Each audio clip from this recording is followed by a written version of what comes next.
the Dep Lewis Show. The Dep Lewis Show. It's the Dep Lewis Show.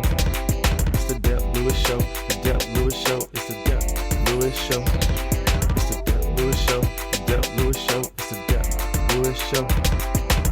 Welcome to the Dep Lewis Show, episode 186. This is your host, Dep Lewis, and today is Sunday, June 28th, 2026.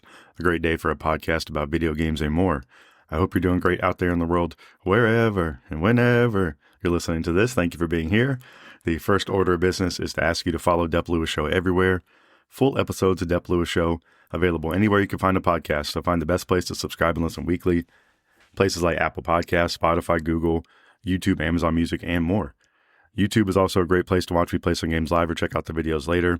If you would like to support the show even further than just listening, patreon.com/Dep Lewis Show is available if you like subscribe monthly. Also, Venmo at Dep Lewis Show is available any day, anytime, for any amount if you would like to support the show. And today's show will have three sections as always. The first section, I will tell you about what video games I've been playing since I've last talked to you on this microphone. The mid section, which is the middle of the show, it's not mid in quality. That's where I tell you about everything going on around the video game world that you need to know. And the third and final section is the miscellaneous talk section, a break from all the video game talk, and I normally like to get into the worldwide world of sports and tell you what's going on with all my favorite teams, and that will be the case today. And there have been a lot of drastic changes to some of my favorite sports teams, so I'm excited and I'm not excited to talk about that at the end of the show. So that's a little bit of a teaser for the final section, but you know, the main thing that I'm here for and the main thing you're here for is to talk about some video games. So what have I been playing since I've last talked to you on this show? So I've been playing my favorite game of the year, the 2026 game of the year for the Dep Lewis Show so far, and a very, very strong contender, and that is Forza Horizon 6. So I still have been having so much fun with this game and making some progress, and I've hit a little bit of a wall in terms of some of the races, so I do need to, I guess, get good or get better or whatever it may be on some of these races, even on the easier, well, not on the easier difficulty, but at one point I had turned the difficulty up 2 notches, and at one point I turned it back. So I feel like I've been doing overall pretty good on the current difficulty, but there are a few races that still got my number. So I've gone back and tried them, still getting pretty poor results. And I guess I just need to, play them over some more. I was even thinking maybe I need to upgrade my car some or put some perks into those particular cars that I'm using on those races. But the fun part about this game is how much there is to do in the open world. And this week I've discovered, which I don't know if I've used this in previous games or not, but I just found it out. I've played, I think I'm at the 50-hour mark or so in this game. And I've just figured out that you can put a filter on the map for the particular items that you want to, the icons that you want to go towards. So whatever type of race, if you want to just go for speed zones, if you want to go for drift zones, if you want to go for the off-road races, blah, blah, blah, blah, you can customize it exactly how you want to with the filter, which is really nice. And then you can also use a filter to just filter down to things you haven't completed yet. So that's what I've been doing. And it does reduce some of the clutter on the map, but gives you a really, really great picture of what you have left to accomplish. So it does a really good job of that. So it includes some of the races. If you've only gotten like 1 or 2 stars on any of the objectives, it's not going to completely check that off your list yet. So it allowed me to go back and redo some of those that I haven't done. But, I gotta say I've done, I don't know, maybe 90%, not of the entire game, but of like the races it's offered me. I've done pretty much all of those. The main things I have around the open world that are left are basically the drift zones, which I'm really, really bad at, the speed zones, the signs, and the mascots. Have been making pretty good progress on those, but I've been tackling some of the open world signs and mascots in the past week and just going for those and attacking certain clumps of them and sections where there's lots of them, and those are becoming fewer and farther between as I've been, getting farther along in this game. So I've been having so much fun doing some open world smashing is what I wrote of those mascots and signs, gaining some experience. I used the filter. That's been really, really helpful. So if you haven't noticed that yet, I think that's a really good toggle for the open world. And I do have a new car. I got a new Lamborghini in the game, and I've been enjoying it. I think something about it's a little bit like the Corvette where it has a lot of surface area. And I think that is nice for like the stability of the car driving around. But I feel like the Lamborghini does have a little more oomph, or maybe a little bit better in the handling department than the Corvette I like. So it's been it's been up there. It's been one that I've been, wanting to drive around to get from objective to objective. I've been taking some little 12-mile trips in this game, which can take quite a while. So it's been nice to get that. They give you some new cars in this game, which is nice. And I got an achievement in the past week for driving, I guess, a Class R car is what it was. It was some kind of crazy Audi, I believe it was, but something I haven't driven in the game so far. And that thing was pretty incredible too. It felt like a spaceship driving around. And this game is just really, I think it's pretty perfect. I think it looks great. I think the visuals in this game are great. I'm playing it on the Series S. And even last week, I don't know why it was getting me last week. I don't know if I played it in the spring. And this game has seasonal rotations in there. And I booted it up last week and got spring. And it just, you could see the rain and was mixing them with the trees. It was just looking really, really cool. A great realistic look to it. And just all the stylings of Japan and the scenery is just a really perfect setting for the car driving. And that's, I guess so important because, I don't know, I'm going to say you can only do car driving so many ways, but they found such a great way to do it with having the open world blended in with the, races and things you can get into. I think they have nailed the formula really, really, really, really well with this game. And putting in a new setting for the next game could still be fun because the base mechanics of the game is fun. And, I guess thinking down the road, there's just no reason they can't just make the open world bigger and greater or more complex and interesting. I think there's a lot still to be had of fun with these games. And for this one, I'm kind of hoping I can finish more of this game than I have a previous one. So I'm just really chipping away right now at the icons that I have left. I'm going to have to get better at some of these things and, really, really take some, I guess a little bit of a challenge if I do want to complete some of these things. So we will see. But, I've been having nothing but fun with playing Forza Horizon 6 and I highly recommend it. You can play it on Game Pass. You can get a copy of it. You can play it on Xbox. You can play it on PlayStation, which is really nice, which might not always be the case with these crossovers of some of these exclusive games. And what else do I want to say? I've heard of some people playing this with a racing wheel, which sounds really fun. I've been still doing some more of the cockpit view. I was really testing out some of the views earlier. You can basically have a view that you're like on the front of the car, like the Titanic, basically, where you can't even see the car and you're just basically an entity, driving down the road by yourself. So some of that stuff is really cool. That stuff is pretty cool for seeing some of the scenery around you more, which is nice.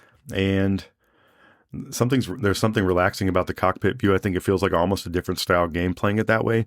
And just another good option or feature in this game that I think makes it just an incredible video game. So, this one's living up to the hype for me. I'm still playing it. I am down, I'm getting down, I guess, to the trickier stuff for me to get on the map. But I don't know if they're going to add more stuff too, when I get the final headband or wristband, which I can't ever remember what it is, but I'm like 6,000 experience or 5,000 experience away from that. So it's possible I could get that by the next recording of this podcast, but I don't know if they're going to put more icons on my map of stuff to complete like they've been doing, or this is going to be the final recap. So I've also been making more progress on the story and the Japan tour side of the house. I think I'm 5 out of 7 on those, and I've been having fun with those. Those have some little challenge things in there besides just driving around Japan, which is nice. It mixes it up. It gives you some different characters. You get to see some different things, and just, another thing that's blending in perfectly to this game that I think is a really good mix. So I've been having so much fun with Forza Horizon 6, and that will probably be continuing for the foreseeable future. All right, what else have I been playing in the past week? I haven't really been playing too much else besides Forza Horizon 6 and this other game. I'm trying to think if there's even anything else I really messed around with. Maybe a little bit of Persona 3. I might have made some progress in there. I've been playing a little bit of Hades 2, but I guess not enough really to report on. But something about Hades 2 does have me, getting back into it, trying it out. I have it on Switch. I also have it on Game Pass right now, so playing it on the Xbox was nice, just using that controller. I don't know if I just feel like more of a pro gamer using the Xbox controller, because that's like the controller I've used the most of in my life. I don't know. I've been trying to think about that, but it's a game that I've been getting more and more into. But the other game that I've been mainly playing this week has been some Pokemon Violet. So I am officially free in the open world. I've gotten all the missions. I think I kind of was at that point last week, so I don't think I've really done anything new this week besides being able to report on riding around a Miraidon, which is extremely fun. So instead of having a bicycle in this game to get around the world, you have a legendary Pokemon, which is extremely cool. So in Violet, you get Miraidon, and Scarlet, you get Koraidon. And I think Miraidon is I think he's getting up there as one of my favorite Pokemon just from the start. He looks really, really cool. He's serving a great function in this game, and he's going to be with me throughout the entire game. So I think that's going to really, really increase his chances. So as far as Pokemon, I've just been trying to level up my Pokemon so far. I don't really have a fully developed squad. My Sprigatito did evolve, and I really can't even think of the name that Sprigatito evolves into. It's like Meowscara. It's not Meowscara, but that sounds like mascara with a meow in there. But it is something. It has a meow in the name, I believe. And I'm not really offended by the evolution. I think it's pretty comparable to Charmander. I think it kind of looks like a little bit of like a punk version of the cute Sprigatito. So I think it's actually like a really, really good job. And I've been happy with the choice of Sprigatito, and that has even been growing on me. But I did catch I caught a Ralts, trying to get Ralts evolved into Gardevoir as my only other objective on my team. And I don't think I've made any other additions there, really. So I've basically just been riding around as Miraidon. I haven't really been winning as many of the battles out in the open world as I would like to. So, I haven't been dominating. I've been trying to level up. And, in terms of how I like to play, I want to do some more leveling up. So, in the last week, I didn't even look up yet, where's the best first place to go to of like objectives to complete. Because it does seem to me like, there's 3 different subsections of story. Or maybe 2 along with the main story of like the gym thing. But I got to look at like something recommending me where to start first, besides just doing my leveling, which I'm doing now, which is one of the things I enjoy most about Pokemon, I think. So I've been having fun with that. Looking forward to building out more of my squad here and finding some more Pokemon I like. And maybe, sometime soon I can get Glaceon on my squad. But I don't know if that'll be anytime soon yet. My other thing I wrote was Miraidon so far acts like a bicycle pretty much. Miraidon does have a jump, which is nice, and I think at some point I'll be able to fly on Miraidon. So I don't know how far into the game Miraidon gets that power back, but I was thinking of that when I was playing this because I kind of expected to be able to do that from the get-go, but it makes sense with the story that Miraidon doesn't have all his powers back yet. So Pokemon Violet, really fun. I've been on a Pokemon kick. I don't know. I've been playing it still, pretty consistently. I've been definitely a little bit of slowdown since I completed Pokemon Sword, but I've still been trying to level some. So, I guess just getting my footing over here in Pokemon Violet is what I've been doing. All right, so those have been the 2 main games I've been playing in the past week: Forza Horizon 6 and Pokemon Violet. This is the year of the front log on the Dep Lewis Show, so that's my theme for the year. I'm looking towards the future. If I'm making a list this year, it's really just a front log list of games coming out that I want to play. So no backlog list making, no deep dives into the back of a franchise if I don't want to. So that's kind of been my theme or mantra or whatever it may be, or motto for the year. So on my front log, I have Marvel's Wolverine, which is September 15th. And I have Grand Theft Auto 6, which is November 19th. There's probably I don't know if I want to say probably a few more games on there because I think those are the 2 ones that are day one purchases for me that I'm most excited to play for the rest of the year. I'm sure something else will sneak in there or surprise me, but those are the 2 that I want to report that are on my front log for this year. So that is everything I got for you for this first section of the show. That's an update on the games that I've been playing and how much I've been loving Forza Horizon 6 and continuing to do so. And we talked about some Pokemon and the year of the front log on the Dep Lewis Show. But there is plenty of more show to go. And, some would say, that some person would be myself, that the midsection is the most important because it's where I tell you everything going on around the video game world, or all the things going on around the video game world that you need to know. And that's what I'm here to do after this music.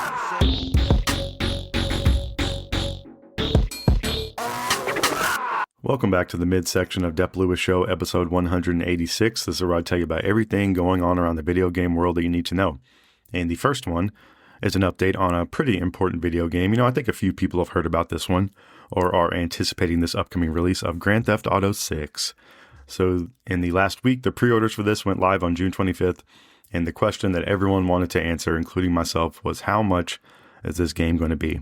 And I think I undercooked my prediction. I gave them a $10 credit that they did not give us. And I should have probably thought about this some more, or I don't know if I maybe said this, but they're giving us the Mario Kart World price. So the standard edition of Grand Theft Auto 6 is going to be $79.99 USDs. So that's for the standard version, $80. The ultimate version is going to be $100. Those are the US prices. The other note about this is the physical version of the game is going to be a code in a box. So how disappointing is that? This cover art looks really cool, which is nice, but it's going to be a code in the box. And I really do think you kind of lose me at code in the box. I can get behind some of the, I'm not like loving the game key cards, but I think it's an okay alternative for this, modern world of how most games are purchased digitally. And at least the game key card gives you the option of the resale, which is nice, or the lending to a friend kind of thing.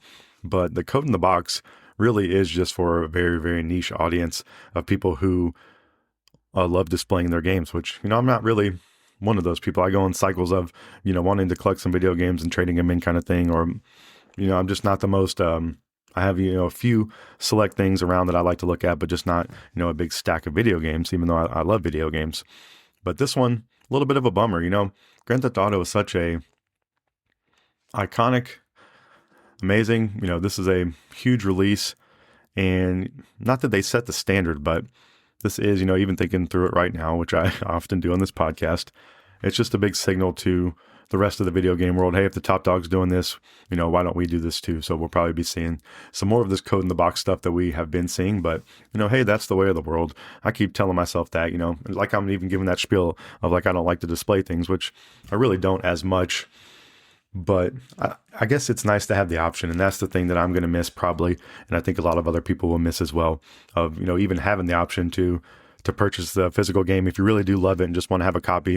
If you want to, glance upon it to make yourself happy or whatever it may be, you might not have the option. I guess you have the option of the code in the box, but there's just something about that feels cheap to me or whatever it may be. But some new info on Grand Theft Auto 6. I do think the cover and the box art for the game looks extremely cool. And this game's releasing on November 19th. I've heard some complaints that, hey, we haven't really seen any gameplay yet, and they have plenty of time to show stuff. I've gone back and forth of feeling confident about this game is going to release. I pretty much do, but I guess I still have a little bit of apprehension of it. It's just a giant game. There's a lot being promised with it. It's been delayed some. Like people are saying, it hasn't been shown off. The marketing, you can kind of feel the marketing cycle heating up. We're getting the pre-orders, we got the price. So maybe they're just, doing it at their own pace. And I don't know. I don't know if the game's going to come in hot. I kind of wonder about that. I guess maybe it will. But, we're going to find out November 19th about Grand Theft Auto 6. They're saying experience the biggest, most immersive evolution of the Grand Theft Auto series. So news there was the price, $80 for the standard edition and $100 for the ultimate edition. Those are US dollars for Grand Theft Auto 6. All right, talking some more price stuff of more expensive things. The Steam Machine got its price officially announced, and this console is actually going to release in the upcoming week on June 30th. So, you've probably seen some reviews out there already, but the price for the Steam Machine, you can get a 512 gigabyte without controller for $1049. So that's US dollars, $1,049. A 512 gigabyte plus a controller bundle, $1,128. So $1,128 US dollars. A 2 terabyte without controller, $1,349, and 2 terabyte plus controller bundle for $1,428. So, about $1,430 for the most expensive version of this. And it seems like, I don't know, I don't think Valve has come out and explicitly said this, but the Steam Machine was originally meant to cost about $750, which I do think that would have been really, really nice. And this is based on Valve saying the increase was probably similar to the price increase that the Steam Deck experienced last month. So you can't really say these are, I guess you can say they're affordable in terms of building a PC. So if you were wanting to build a current PC, I think a Steam Machine, or if you weren't wanting to build the beefiest, best PC you could build, if you wanted to build something more moderate and you didn't have a lot of experience in doing so, maybe the Steam Machine would be a good option for you, or someone who already has a beefy computer that does want to have another box for their living room. I think this could be a perfect thing, but it's coming along with a pretty hefty price tag, so it's not just going to be more of an average decision like it could have been down there in the $700 range. But the prices of everything are going up, and I have more news to report here in the midsection of prices going up. So just a really kind of a crazy trend to see. And we're just in the midst of it. This has never really happened before in video games that that I know of console prices increasing over time instead of decreasing. And everyone's kind of singing the same tune of why, but it's just becoming, I don't know, more and more frustrating to hear this and everyone saying the same thing. And it's like, I don't know, it's just tough out there for sure. So these things are expensive. Everything I've seen about the Steam machine is that it is a great performing machine. I don't think it's running anything more powerful than a PlayStation 5 Pro. You know, maybe it's on kind of par with the PlayStation 5 or an Xbox Series X. So that's kind of what you can expect from in terms of power, but it does come along with, I guess you're able to use it as a PC a little bit, and it comes along with being able to play everything in Steam in a pretty good fashion. So that is nice. You know, it's a pretty uniform system, uniform setting. There's probably going to be a Steam machine setting that all these games are going to be optimized specifically for this sector of the hardware owners, which I think is really, really nice and beneficial to them, but it does come along with the price tag. So this is something I think maybe I would even want to get like just a second console before buying a Steam machine, but I don't know. I've never really been a PC gamer. I never have been a PC gamer. And if this would have been a little more on the affordable side, maybe in that $700 range, you know, a little bit less would be nice if it was the same, but you know, everything's going up. I maybe would have thought about it some more, but I just don't have a dire need for this. You know, I have plenty of ways to play video games right now, which I'm very lucky for.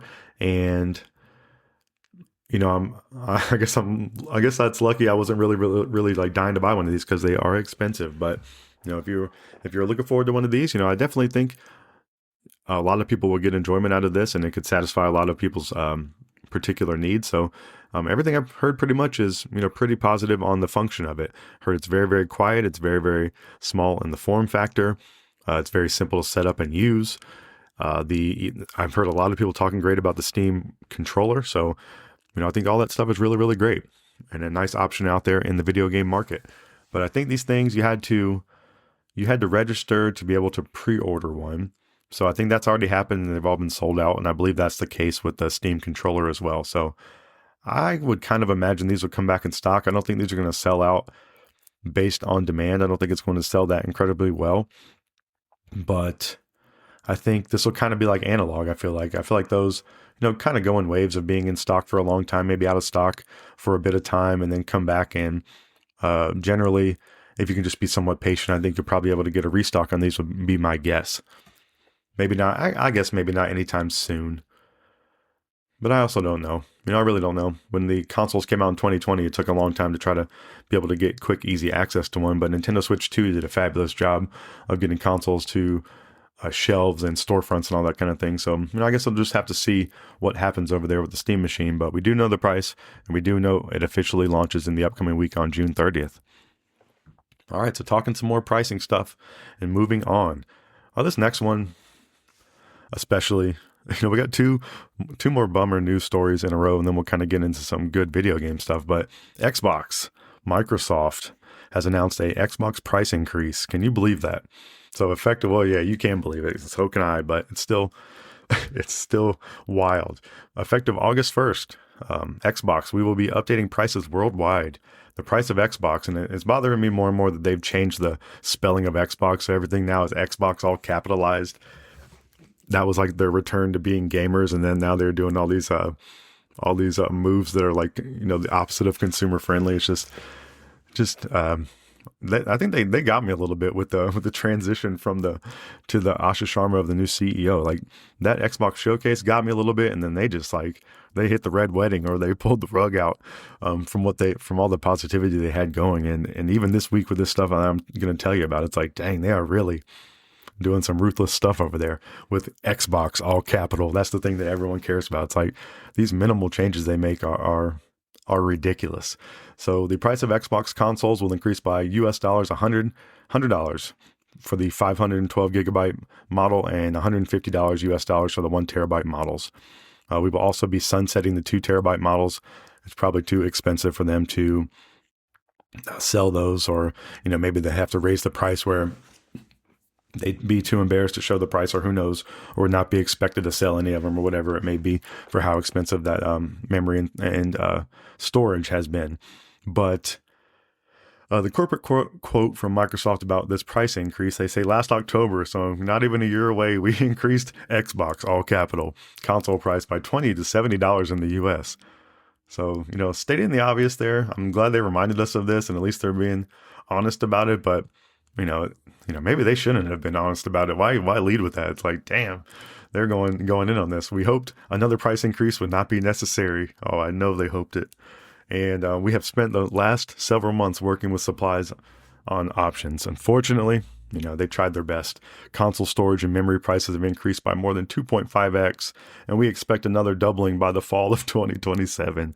So that's a good signal. Hey, another price increase is going to be coming. The entire consumer electronics industry is struggling with the current component crisis, but the effects are particularly hard on consoles. Unlike phones, computers, speakers, and other consumer devices, consoles are typically not sold at profit, but instead for less than the cost to make. So this is another example of, if all you have to present is bad news, I think you don't need to be as transparent with some of these details. I think people ultimately don't care. I think you should maybe just state the price increase if that's what you have to do, and then try to quit with the selling the public on the reasons why. Because even if there's one person that reads it and thinks that, like, okay, no one's reading any of these things that they say at this point after they've done it 19 times and given them any like grace or benefit of the doubt. It's just like they don't like having to foot the bill for a higher price component, so they're passing it along. And it's just wild that they're not going to sell any consoles this way. So it's just a strange combination of things where they're trying to have this Xbox resurgence, or maybe it's like I don't know, maybe I guess it's just a fake resurgence that they put on with the showcase, and maybe it is more dire than everyone thinks. Maybe we could see the end of like traditional Xbox sooner than later, but just very, very strange. So another price increase. Those consoles are way more expensive than they were in 2020. So 6 years ago, and there's nothing they can do about it. There's nothing. And they tried everything they can to not have to do it, and they're doing it. So, don't give them any grief. They tried everything they can, and they're saying, hey, we might have to do it again too. So when they do it again, don't give them any grief, because they have to do it. Unfortunately, it's very unfortunate. So some bummer news there from Xbox, but everyone's doing it. So it's pretty wild out there. All right. So some more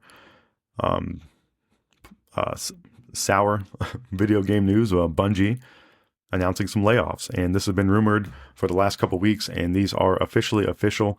We have got some an internal memo from Herman Holtz, the CEO of Studio Business Group, SIE, Sony Interactive Entertainment.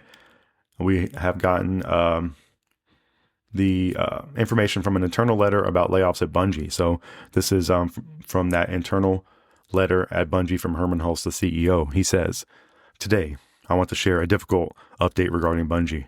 We have made the decision to reduce Bungie's workforce, affecting a significant number of employees, including most of the Destiny team and some Marathon team members, which Marathon just released this year.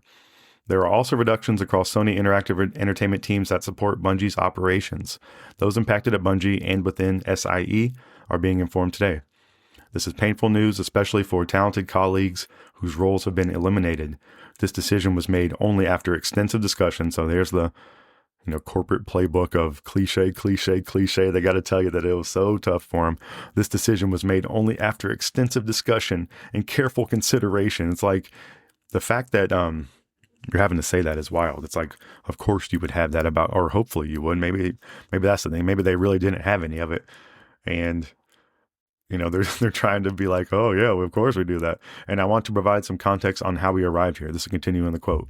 "Over the past several months, together with Bungie leadership, we reviewed the studio's long-term direction, development priorities, resource needs, and role within our broader portfolio strategy." So more information that ultimately no one cares. "We explored multiple alternatives before concluding that a reduction was necessary to align." I love the word align. That's always a corporate restructuring, is aligning some new things within the business. It's going to make it achieve greater heights than it ever has before. And it seems a little bit more of delaying the inevitable sometimes, but to align the studio's resources with its current priorities and long-term goals. So, my main sentiment for the Bungie layoffs would be thoughts and prayers to all the people involved over there losing their job. Hopefully they can land on their feet. It's a drastic shakeup to most of these people's lives, if not all of them. And I don't think it has any regard to probably most of their actual workability, but it is unfortunately like they like to say, flooding the market with quality candidates. They always like to talk about how they're flooding the market with quality candidates, but it's like, where the hell are they going to go at this point across the video game industry? So thoughts and prayers to all those people, and, bad on these companies for this mismanagement that results in these kind of actions having to take place. Everyone can understand getting over your steez or whatever it may be, or living outside your means, or thinking that something is going to last forever. But it's like, there is zero history of that being the case. And these companies are getting caught not planning accordingly. And the people that are ultimately paying the price are the people on the ground making the games.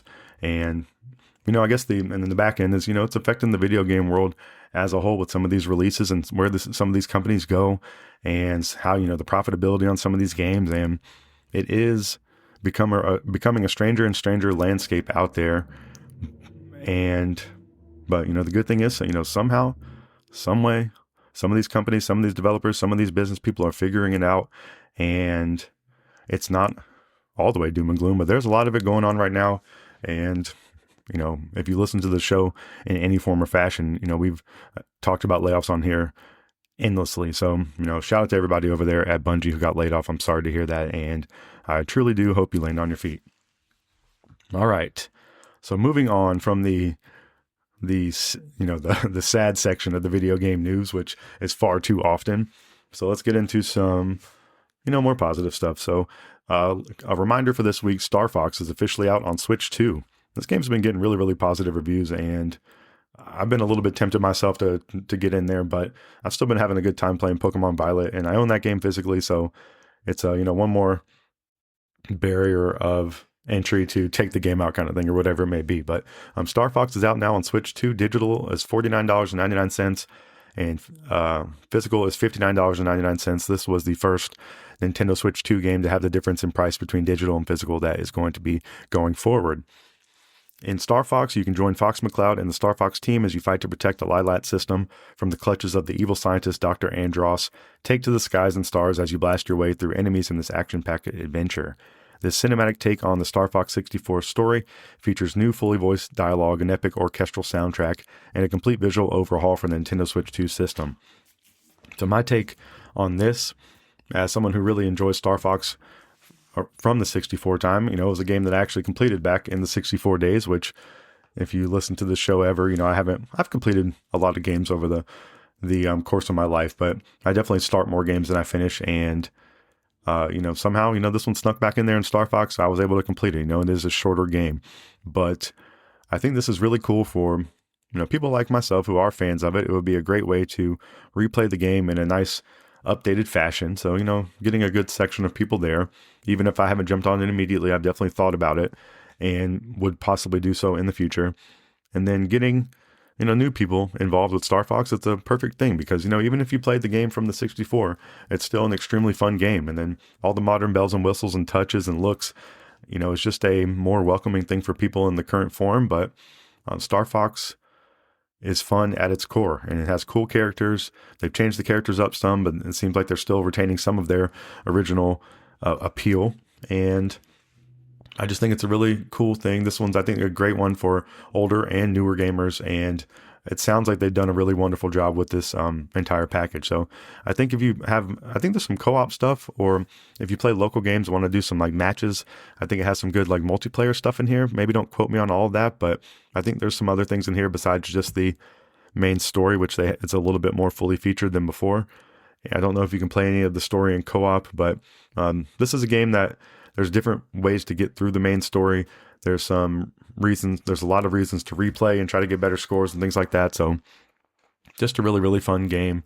And yeah, I think when you get down to it, Star Fox is just fun. So this new version seems like it's living up to the living up to that from the 64. All right, so what else do I want to tell you about? So Rhythm Heaven Groove is a video game that's coming out on July 2nd for Nintendo Switch. It's going to be $39.99 USD's digital, and I'm guessing $49.99 USD's physical. So $40 digital, $50 physical. And the news here with Rhythm Heaven Groove is there's a demo out now. So it lets you play single-player games like Hoop Trundling or multiplayer games like Rhythm Tweezers. So I'm sure, I guess most of their mini games are going to have pretty funny names like that. In Rhythm Heaven Groove, you can time your button presses to the beat across a splashy collection of games that will challenge your rhythm, catch flying veggies, bounce fruit off your biceps, swing sledgehammers, and more. Feast your ears on catchy original music while you focus, including tracks by a renowned Japanese musician. I guess maybe it's Tsunku. It's Tsunku. So if I mispronounce that, my apologies. But this game definitely looks really fun. I think this is another one, if you have people you play video games with online or in person often enough, it has like this Rhythm Heaven Groove looks like it's going to have a bunch of really, really fun mini games to play in here on top of the main story stuff. So in terms of like a full package video game, I think it looks really, really awesome. And this is a franchise I've been interested in since the 3DS release, or I guess the DS release. I can't really remember. I never played it back then. I always, whenever I followed Giant Bomb back then, I think some of those guys would play it, and I always thought it was cool. And this is one that, maybe could be in my front log, but this is probably one I just get at some point in the future. But Rhythm Heaven Groove has a demo out now, and it's something that I thought about trying myself. All right. One of my favorite games, Splatoon 3. There is a new Splatoon game coming out this year that's a single-player only game called Splatoon Raiders. And the news here with this one, there's going to be a direct next week for Splatoon Raiders on June 30th. So I'll definitely report back to you next week on any new information from the Splatoon Raiders Direct. This game's going to release on July 23rd for Switch 2.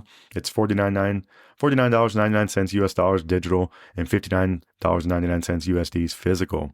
It's a single-player focused adventure, and you can play as Mechanic working with Deep Cut, a trio of swashbuckling musicians, and venture out into the mysterious Spherolite Islands, customize your character, kit yourself out with mechanical gadgets and ink-splattering weapons, and take on waves of enemy salmonids as you raid the islands for treasure. It's not just you out there, though. One member of Deep Cut will raid alongside you in a powerful bot. You can also join up with 3 other players online or via local wireless. So if you are a Nintendo... Because what's the other one? Yeah, Star Fox. If you're a Nintendo Online gamer right now, you have some really, really great options for video games, and you got some tough options for your wallet because you're having to buy some video games out there.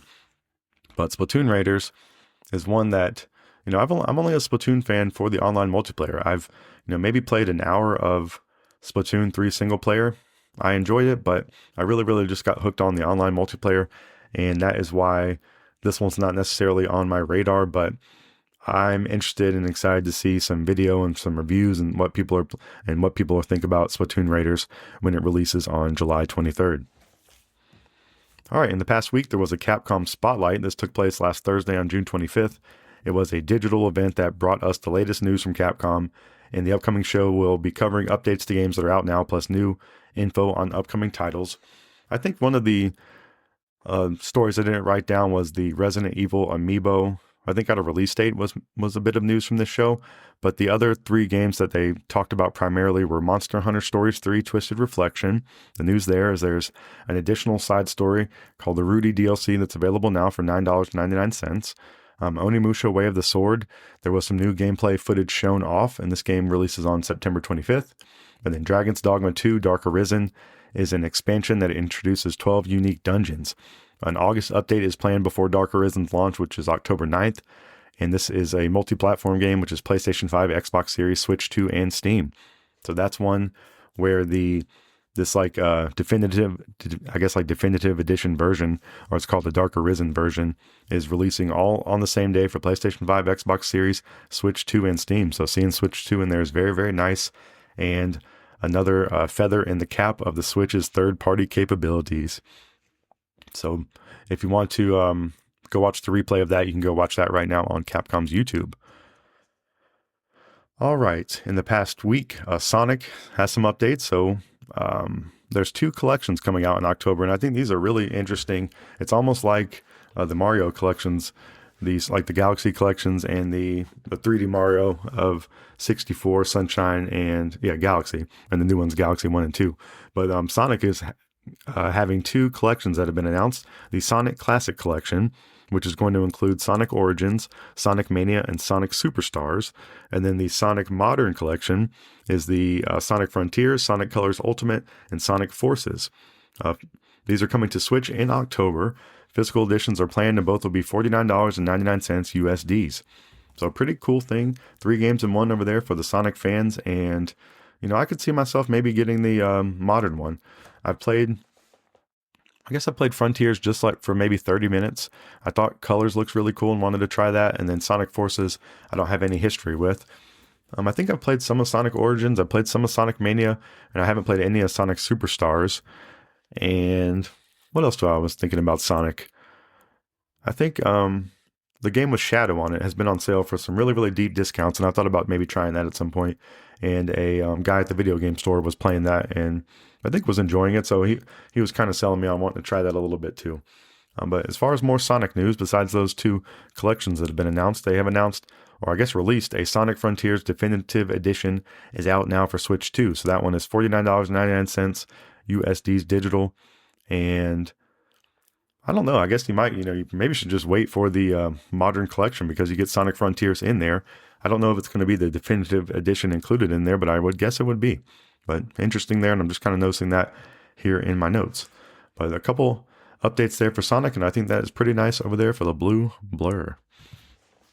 All right, speaking of the color blue, pretty perfect segue into this new DualSense controller that has been announced.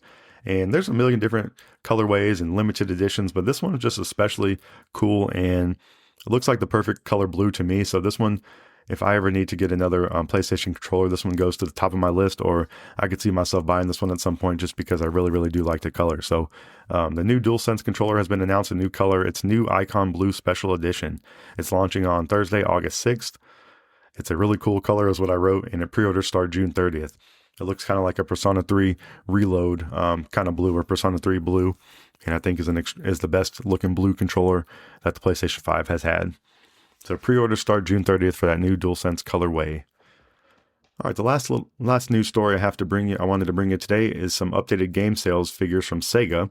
So SEGA's a huge video game publisher, and they have given us some updated lifetime sales numbers for these video games. So let's start, let's see, 1, 2, 3, 4, 5, 6. There's 10 of them on here, so we'll start at number 10. So Like a Dragon Infinite Wealth has sold 2.05 million.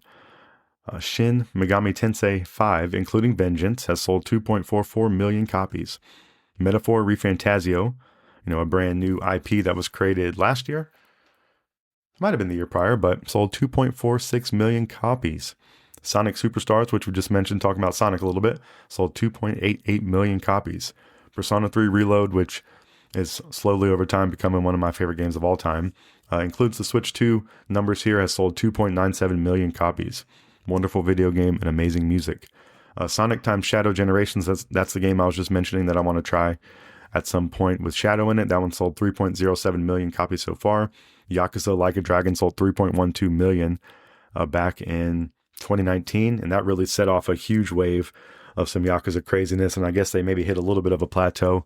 As you can see there, Like a Dragon was the most recent release and had less sales than Like a Dragon back from 2019, I believe was the date. But, all these sales are very, very impressive, and that is great news for Sega. Let's see, moving up the list, Team Sonic Racing has sold 3.50 million copies, which is a game that I really, really enjoyed from last year. Sonic Frontiers, a game we were just talking about, that's getting got a definitive edition. It's going to be included in the Sonic Modern Collection, and sold 4.94 million copies. So that is pretty incredible. That game, that one maybe has just a really, really younger audience, which I guess Sonic definitely does. I guess Sonic has the younger and the older gamers, but that was a game some of the sites I follow kind of weren't too excited about, but that game is their second best selling game on this list at almost 5 million copies of Sonic Frontiers sold. And then the top game, a game that I love the music from, a game that I've tried to play a few times. I just kind of fallen off and restarted it and had to lose my progress and keep playing sometimes and think about Persona 5 Royal has sold 8.66 million copies. So good over there on Sega. That's a list of some great video games, and really impressive when they're all in a list together of just like all those sales, some more niche seeming than others, some giant franchises. And I like that you can see the difference between Like a Dragon from 2019 and Like a Dragon in 2025, both still selling very well, but I think people are still loving, I just think that game was extremely special back from 2019. I think they've fleshed it out even more and maybe even improved. But I think that was just kind of like a Breath of the Wild moment a little bit for Yakuza, maybe especially over here just in the West, or, even in just my mind space over here of my video game knowledge. But just wanted to go over those updated Sega game sales there to wrap up the midsection of the show. So that's actually all the video game information I have for you this week. So let's just recap everything we talked about. We talked about Grand Theft Auto 6. We talked about the Steam Machine. We talked about the Xbox price increase. We talked about the Bungie layoffs. We talked about Star Fox, Rhythm Heaven Groove, Splatoon Raiders, the Capcom Spotlight, including Monster Hunter Stories 3, Twisted Reflection, Onimusha Way of the Sword, and Dragon's Dogma 2, Dark Arisen. We talked about Sonic with the Sonic Classic Collection and Sonic Modern Collection and Sonic Frontiers. We talked about the new DualSense controller colorway, and we talked about the Sega updated game sales. So that's everything I got for you for the midsection of the show this week, but there is still one final section of the show left to go. I think it's a particularly good one because there's been some wild news from my favorite sports teams that I want to talk about in the final section. Most of them I'm unhappy about, so I want to recap what's taking place in the sports world about all my favorite teams in the final section of the Dep Lewis Show, episode 186, after this music.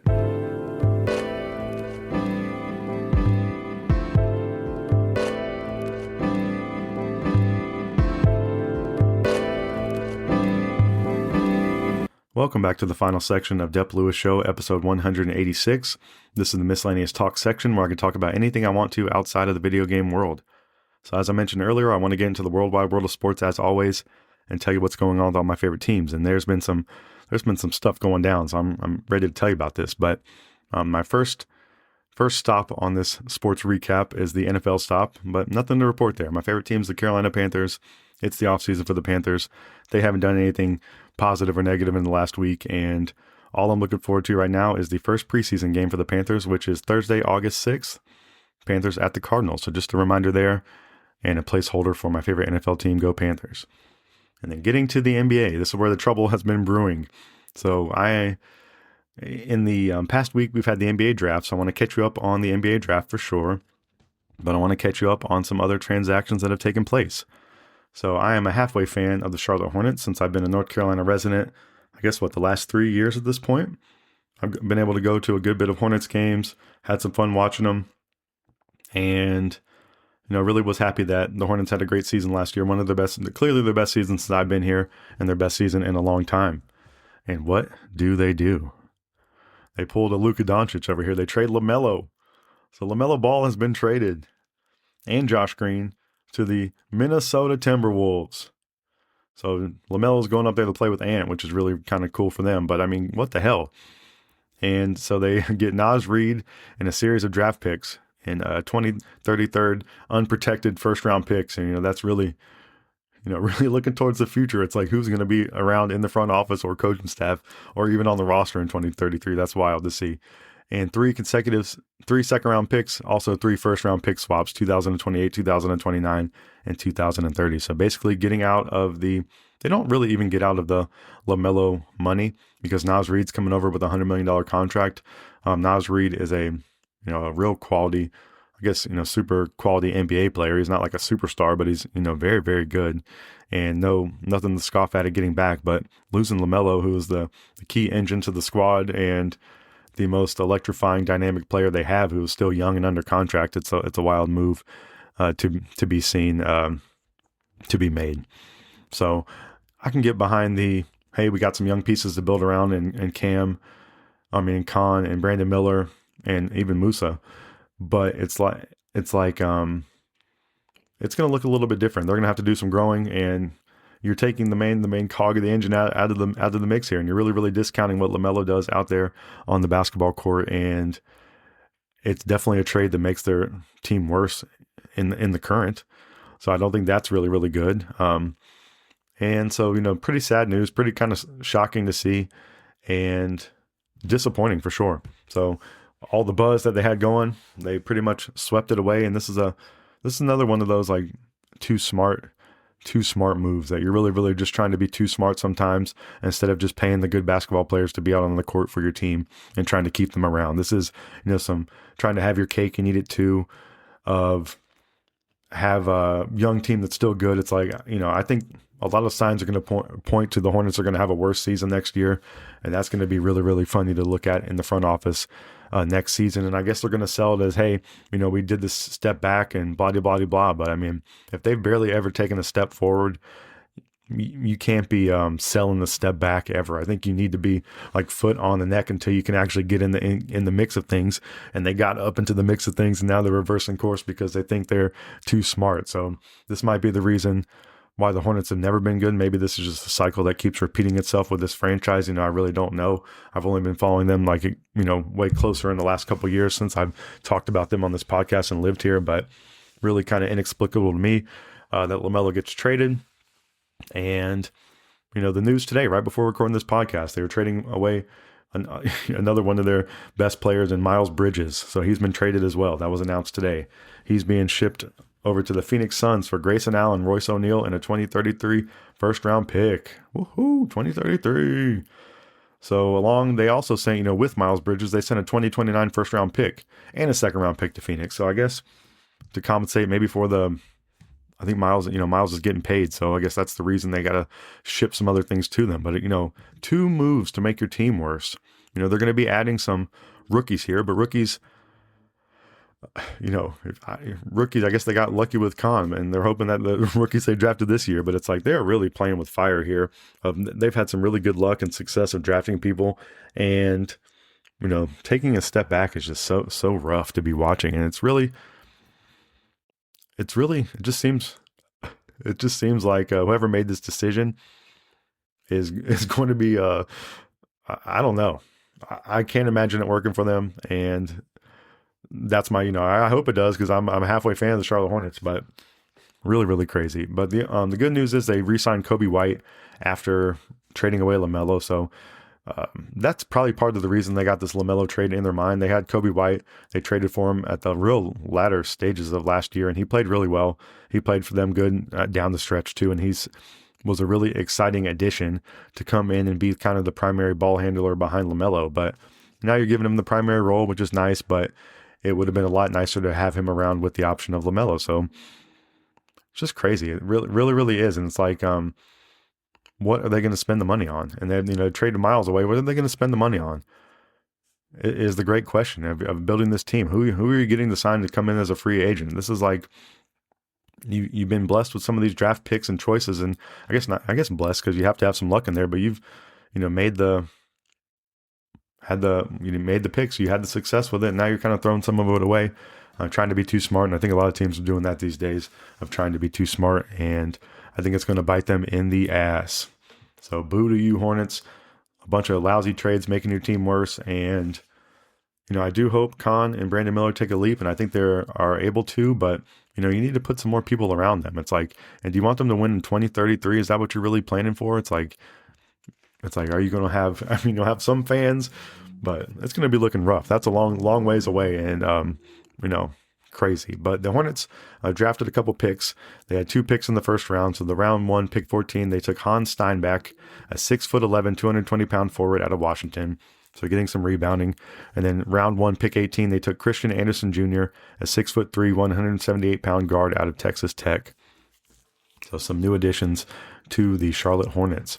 And then my favorite NBA team, who I'm still salty at after trading Trae Young, I want to update you on their draft picks. So they had the 8th pick in the first round. They took Kingston Flemings, a 6'4", 190-pound guard out of Houston. So that's the Trae Young replacement they were hoping for. And, nothing against Kingston Flemings, and I hope he does have a lot of success, but, they could have just paid Trae Young the $200 million and kept him around, kept some of the chemistry and continuity and culture and identity and things that are important to a lot of people, and the people that are paying tickets and spending time watching the games and investing and buying jerseys, or investing their time in buying jerseys and all those kind of things. So some lousy front officing over there for the Hawks, and that's been the case for a long time.